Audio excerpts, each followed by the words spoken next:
There's AI now. We are competing with computers. We are now competing with computers now.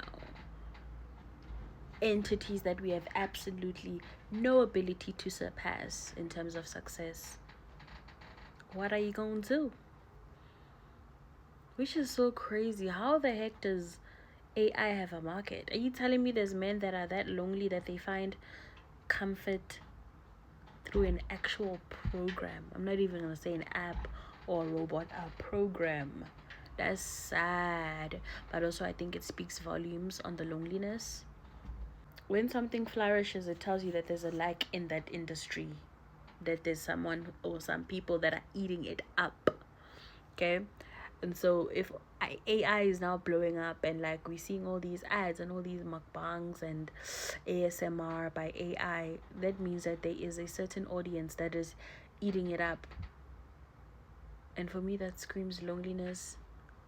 I think it also screams how out of touch people are and how much comfort they are finding in being out of touch, that they find solace in an actual program.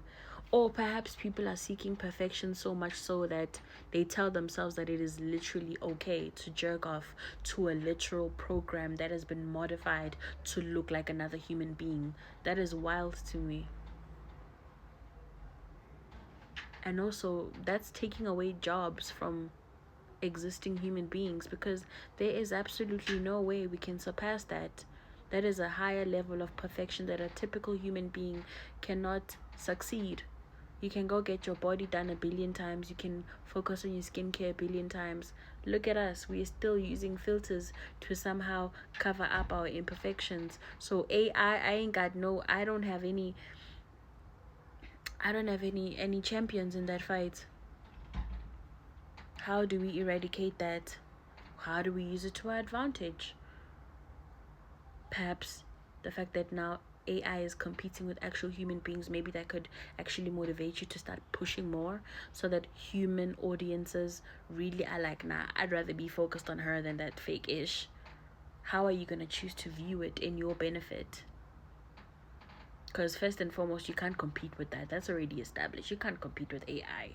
You can't. That's a whole program right there. Okay, so perhaps one, it could help you to inspire you, to motivate you to do better, push better for better, clearer content, invest in a better camera, editing tools to push your content at a higher level. Number two, what do you have that AI doesn't have? You're a human being. A lot of the times AI is out of touch because it is. So what needs to set you apart from that AI competition? You need to be more humanly. That's humility, likability, familiarity, compassion, empathy, all of that. Okay, cool. So it's going to inspire me to do more. It inspires me to be more human and empathetic. What else? If anything, for me, AI also encourages me to embrace my imperfections. I think too much perfection at some point, back to the second point, it lacks relatability. A human being with no stretch marks, no cellulite, perfect skin, no hanging belly, no problems, perfect when. How is anybody relating to that? I don't care even if you are, like me, viewed as a sex object by men. There has to be some sort of relatability that makes them know that, yeah, she's hot, but at the same time I can relate and I can actually have a conversation with this person because she knows hardships. So I think I could also bank on that, embracing my imperfections instead of photoshopping my photos, photoshopping my videos. I'm gonna show y'all the real raw-ish so that you can actually relate with my imperfection. In hindsight, you are getting closer to me and my content. Yeah, that's about 3 points, right? So instead of looking at AI as a competition, that's a losing game. View how you can outsmart the current era to your benefit. Yeah, that's the only way, I feel like. And also, point number 4, now that AI is all over the place, of course that is taking away a lot of people's opportunities. What does that mean? You need to go hungry yourself. ASMR, do your own ASMR. Mukbangs, do your own mukbangs. Vlogs, whatever, do your own. Because now we are competing with computers now. So now that means there needs to be also availability within the human space, because you'll also find, because it's so goofy also, that I don't necessarily see the need for AI, because a lot of the stuff I've seen of AI, they're mimicking typical human experiences and actions. So it's not like this AI is doing something that another human being cannot do. You know, AI was fun when it would make photos look like they were moving and it was real life. AI was funny when it would make babies look like they're fighting kung fu. AI was fun when it could literally do what a typical human being wouldn't be able to do. Now, for me, it's no longer fun when it appears as though it's taking over human jobs, human opportunities. That's goofy. That's weird. And of course, businesses. If, let's say, literally there's a whole AI character that looks like me, but the difference between me and this AI, it's more consistent. It's more innovative.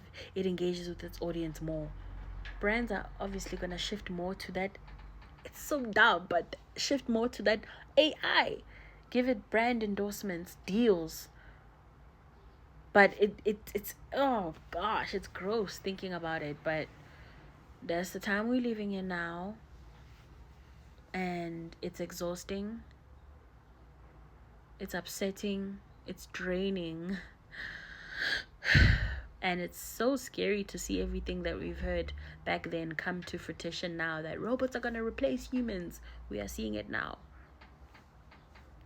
It's freaking scary.